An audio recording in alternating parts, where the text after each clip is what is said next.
Hey, fight fans, welcome back to another episode of Stand and Bang. I'm your host, Aaron Robbins, and with me, as always, is my good buddy Fred Kirby from Gem City Fighting. Fred, how are you doing? I am doing great. How are you doing tonight, Aaron?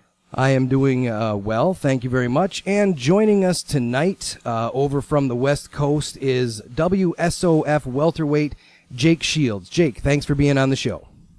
Yeah, no problem, guys. How you guys doing? Good, good. How are you doing tonight? Good. Just finished doing a little workout with Gilbert and helping him get ready for to go fight Eddie Alvarez in Mexico City. So, it's a good way for me to stay in shape. Try to train with my partners at fights. Yeah, we're definitely looking forward to Gil getting it on with Eddie. That is going to be a good fight. So, since we're talking about fights, you are coming off of a rear naked choke against Brian Foster. Is that right? Yeah, just got Brian Foster. That one, that was a good one with that first round submission. So, when you get in and get out without getting hit much, that's always good. Exactly, no recovery time. So, before you went into the fight with Brian, were you aware that you would be next in line for the title? Yeah, they told us before the fight that the winner would be fighting for the title. So it was kind of, so I knew as long as I won that fight, I'd be fighting for a title. Okay, that's always a great incentive to go out there and get it done in an impressive fashion.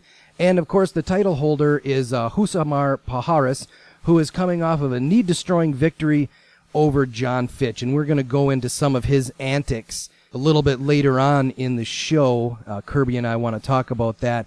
But after the Foster win, you seemed a little bit more emotional towards Palhares than what we normally see from you. You actually seem to have some, I don't know about animosity, but you definitely wanted to put it out there that you think that some of his tactics are unprofessional.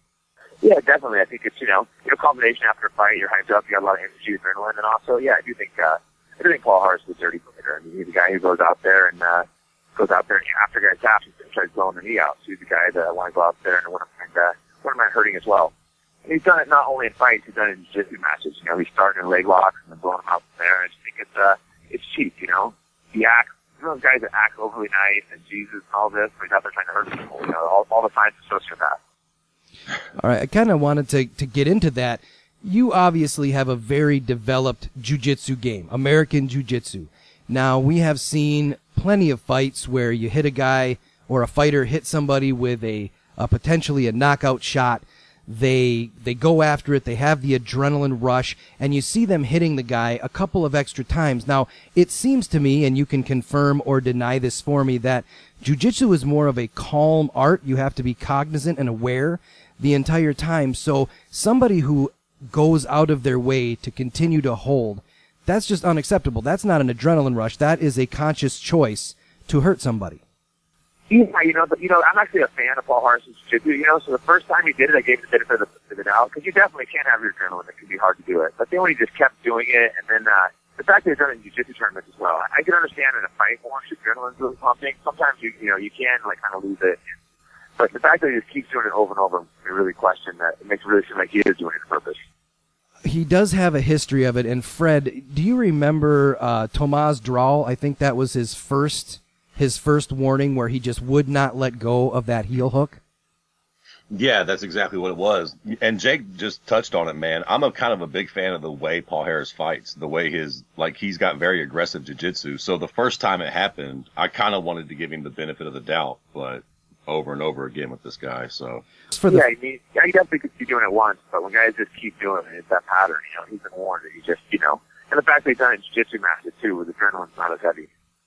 Exactly. Yeah, if you watch Metamoris and stuff like that, you can tell that those guys are very calculated in everything that they do, and it doesn't seem like they have that same adrenaline rush going. Now, it's not unheard of. Way back in the beginning of the UFC, Hoist Gracie, for instance, was notorious for not letting go of chokes. Do you remember that back then, Jake? I mean, he was one of those guys, he just did not want to let go of that, of course. And a choke's a little different, too, a past guy out, not serious damage. But when you're the D's, you're blowing the guy's knee, possibly into their career. So it's a much more serious matter. Okay, now, as far as jiu-jitsu players go, is there a commonality like this? Is there like a group of guys that just want to go after it like that, or do you see this more of as an anomaly? His leg locks are definitely, next level. I think that's the best leg lock in MMA, but, the fact that he's dirty makes me not really like the guy. Okay, that's fair. So we've had the Tomaz incident, followed by something that went on with, do you remember, Fred, when he accused Nate Marquardt of greasing his leg because he couldn't get the leg lock? Yeah, man. So here's the thing with Paul Harris. I mean, he holds his locks way too long. Obviously, he has that problem over and over again.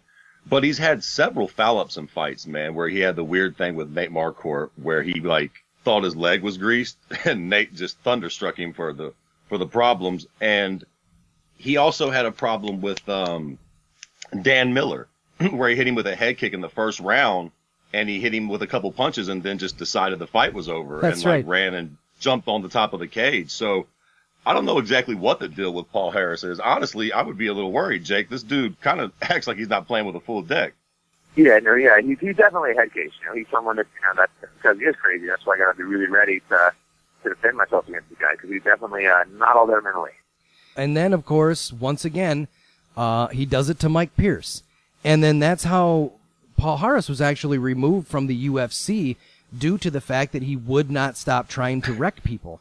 I don't think that there's ever been another combat athlete, that has been removed from the organization simply for that reason. Am I correct in that assumption? Not that I know of. I couldn't guarantee it, but I'm pretty sure you're correct. That seems like I can't think of what's happening.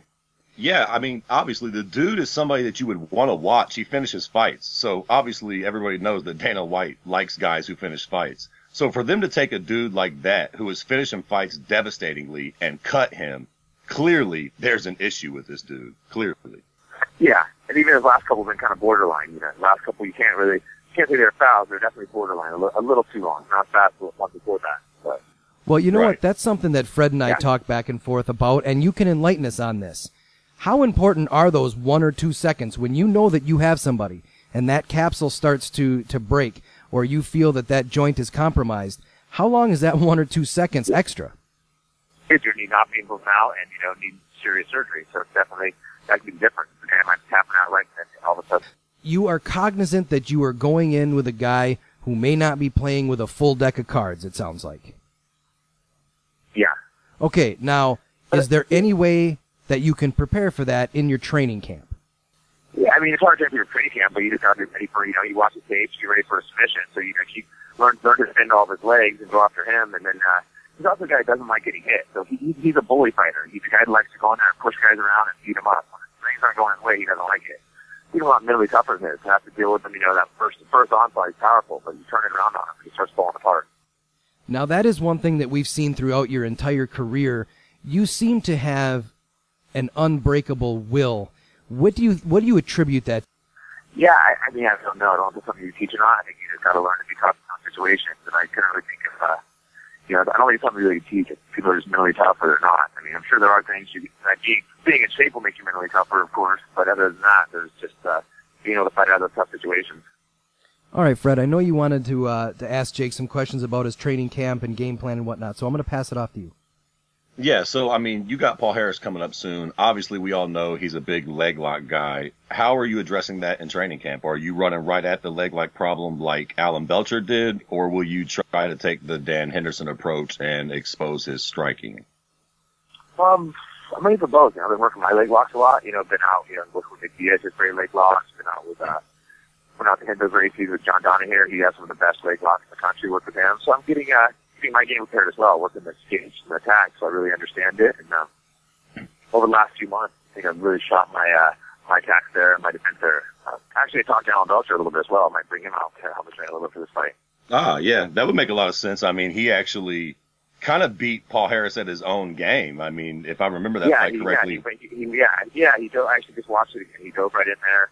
And then he was dominating there. He did almost get tapped a few times, but he was able to keep pushing the legs out, defending the leg locks, and then he ended up escaping. And by the time he got out, I think it was the end of the first round. Palhares kind of wore himself out and got frustrated from the attack. And that's what Belcher unloaded on him. He defended like about 10 of Palhares' leg locks. I think Palhares kind of broke mentally. That's when unloaded on him.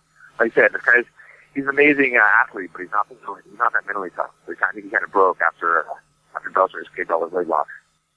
That's got to be a confidence booster too, because not to shit on Belcher's jiu-jitsu, but he's known as more of a striker. So if you can see him go in there and get away from the leg locks, that's got to give you a lot of confidence as being. Yeah, that was really impressive. I think people underestimate Belcher's jiu-jitsu. I think he's got very underrated jiu-jitsu, and I think his leg lock game is really on point. I mean, maybe he picked that leg lock game when he was training for Paul Hart. Maybe that's when he went and studied it. But his leg lock defense and his attacks are actually really top notch. Yeah, truly. I mean, because he beat him at that game, and like you said, he came close a couple times, but obviously he never submitted him. I was really surprised myself when I watched that fight. That's when I realized that his jiu-jitsu was at that next level. Right? Once he got there, I thought he was going to get tapped out, and then he did, survive and do good and get out and win the fight. I do want to interject something, Jake. When you have a fighter, now you are obviously multifaceted. You have been in the sport a long time. You have an elite-level ground game, and you train with elite-level strikers. Palhares likes the leg lock. Ian Enty likes the leg lock. Ian Entwell. When you have a guy who really, really just wants one technique, do you believe that it's easier to break them mentally if you just defend that one technique, they become hopeless? Yeah, I think so, because if he's got one thing that he's great at, and you can shut that down, it's frustrating mentally. I mean, he does have some other things. You don't want to underestimate him. He has some, he has a pretty good arm bar, a couple of, chokes, some other attacks, but that leg lock is definitely his position. So if you shut that down, it definitely can break him. Fred, I know that you are a fan of the Diaz brothers, so go ahead and get out your guilty pleasure and ask Jake all the questions you got about that. Yeah, I mean, since we got you on the show, I'm just kind of curious about Nick. I mean, do you got anything you can give us on him? Is he coming back? Are we going to get to see Nick fight again, or where is he at with all that? Yeah, I think he is coming back. Actually, we were hanging out with him last night. We were hanging out, and I think he wants to fight. I don't think exactly when. He's suspended right now, so he's kept to wait a little bit. But I think he wants to rematch with Anderson if that happens, or he just kind of waiting it out, seeing what happens. And at this point, it sounded like he's interested in fighting again. But at this point, he just wants big fights too, though, right? Like, he ain't going to come back for no bullshit fight. He wants, fights that are going to be money fights, right? Yeah, he don't want to fight for no money. That's the thing. He don't want a big fight, so he's, he'll wait it out for a big fight. I don't think he'll fight if it's like fights don't make sense for him. Just to segue a little bit here, you're in WSOF, you're fighting for the belt, and very happily compensated. Do you want to get back to the UFC? Is that a goal of yours, or are you not even on it no more? No, it's not really my goal. I mean, I'm not saying I'll never go back to the UFC. I'm just taking it one fight at a time. I've been fighting for a long time. I've been fighting for 14 years now, so I've been at this for a while. But right now I don't feel old, and I'm still enjoying fighting. So I'm just kind of I'm not trying to look at this like, I want to do 10 more fights or one more fight. I'm just doing each fight, seeing if I still enjoy it and want to fight. So right now I'm just worried about Paul Harris. That's a huge challenge. Worried about getting from him and then take it from there. True, just rolling with the punches. So yeah. Yeah, no, I don't feel old, but I'm 36, so I mean, it sounds old, but it's hard to say. You got guys who are fighting like 46. I mean, I highly doubt I'll be doing that, but it's that's why I just say I take it one fight at a time. People always ask when you're tired. Like, right now I still enjoy it, and I still feel like I can compete at the top level. That's what I was going to say. Prior to that, I hope you don't feel too old. I'm 38, so let's not talk about 36 being old just yet. Let's not do that. Yeah, no, I certainly don't feel old. I mean, some guys at my age, they complain about, not recovering something, but I'm having no recovery problems and able to work out just as hard. So I don't feel like I'm any older. So I might as well keep fighting. Okay, exactly. Now, speaking of that, still having energy and still being surrounded by great talent like the Diaz brothers, like Gil, do you feel at 36 that you are still adding to your skill set? Is your striking becoming better? I know that some detractors have talked about your striking.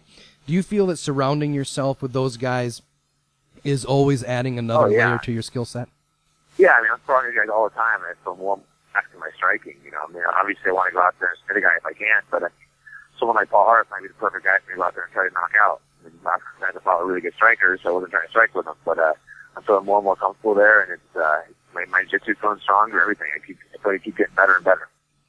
Yeah, we definitely have seen that over your last couple of performances. Has there been any other noise from Ryan Ford about the broken arm and wanting to fight you again?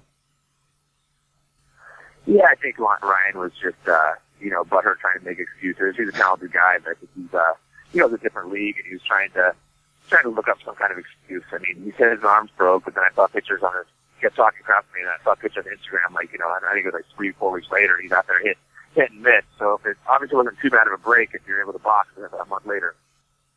So, I mean, I was wondering, has he actually tried to get back at you for a rematch, or is that a done deal? I mean, it doesn't really make any sense to me at this point. I just want to. I mean, he's going to win some fights, but it's. I mean, sure, I'll rematch the guy. It looks like easy money. But he was. He for a while, he kept hitting me up on like Facebook and Twitter and Instagram. Kept trying, talking shit, asking for Instagram, and he has this whole. He's up in Edmonton. They got their little thing up there. I think they're called like the E Street Posse. So we have like 20 guys like writing me penalties and kick my ass with all these little like Canadian thugs. It's really hard to take it serious. Wow, that's cute. That is. I literally have like 20 guys writing me on it. We're all part of like the E Street Posse or something, some little gangbangers. That is actually pretty hard to take serious. Well, never mind. You don't get a rematch now, Ryan Ford. Forget it. Crap with these guys. I was talking crap with them for a minute on Facebook because it was funny, but then they just went and stopped. Just like more and more kept writing me. I'm like, all right, he's got a whole gang writing me. He's getting old. You know what? I actually have to commend you for your type of shit talk. I don't know if you've caught this, Fred, but he's actually pretty good at getting it in on the sly. This is like more intelligent shit talk than we've heard from other fighters. Yeah, nice and clever. Like, I dig that. Yeah, just real quiet. Yeah, you're butt hurt and you're crazy, and I'm not dealing with you anymore. It's like, all right, I like this, Jake. This is a good side of you. Yeah, exactly. Hey, I like most of the guys I fight. There's a few of them I don't care for. So, like I said, I don't even know Paul Hart personally. Who knows? I mean, I think everything he's a nice guy. I think he's nice in person, but he's obviously got something wrong with his head. It's never trying to hurt people. So it'd be nice to give him a taste of his own medicine. You're right. We have talked about that. Outside of the cage, it seems like you guys should have some sort of camaraderie, some sort of association, being that you're all in the same sport. Obviously, once you're in the cage, you're combatants, but not out to hurt each other, because obviously this is a sport. It isn't personal. Yeah, exactly. So, I mean, guys out there trying to hurt people, so I'm going to do the same to him. As far as Ryan Ford goes, that guy I think is a real douche. Before I fought him, I kept hearing he's been in prison 5 years or whatever, and I think it's good to get people a second chance in life. It's like, it's better he's out. Some people saying I shouldn't be fighting him, but I think it's good to get someone a chance. He doesn't go back to prison and give him a chance if they want to go up there and see how these guys act and call his little gang. I'm like, yeah, this guy's still a huge douche. I mean, better he's fighting than out robbing people again, hopefully, but it doesn't have to change very much. All right, exactly. Huge douche. So here we go. Kirby touched on the UFC, and obviously we don't like to ask guys in other organizations that often, but you were already in the UFC. We do want one quick question, because obviously no one is immune to this. Do you believe that the UFC's deal with Reebok makes it a little bit less desirable to go over there now? Oh yeah, for sure. I mean, that's a big hit. It's like the pay was already rough in the UFC. I mean, I remember in the Strikeforce days, Strikeforce was actually paying better than UFC. So it's like you kind of went to UFC just more for the hype and for the sponsors. So if you can make more in Strike, I mean, obviously Strikeforce not around, but we had a show paying better than the UFC, and now they need to go and cut their sponsors as well. It's definitely not the best time for UFC. I mean, their top guys are making good money, but you see the contracts are bad, and now the sponsors are just terrible. I mean, his first fight in the UFC is like $2,500. I think I made around $100,000 my first fight in the UFC. That would definitely give me an incentive to want to go. Wow. It's a pretty big swing, right? $2,500 to $100,000. Yeah, because I caught my UFC fight, I was making 100, just under 100. It's like maybe give like 25 to 5. I mean, I don't know, and I don't know if they're going to give more to guys, but guys like Gilbert keep making $2,500. That's absurd. Yeah, that's absolutely insane. Not bigger, but Gil's making good money in sponsorship. That's going to definitely hurt him. Okay, then the sponsorships, that's another thing that I wanted to bring up. Now that the other sponsors that used to sponsor the UFC fighters are jumping ship, are they starting to make some noise over at World Series of Fighting? Are you guys starting to see those guys get interested in you?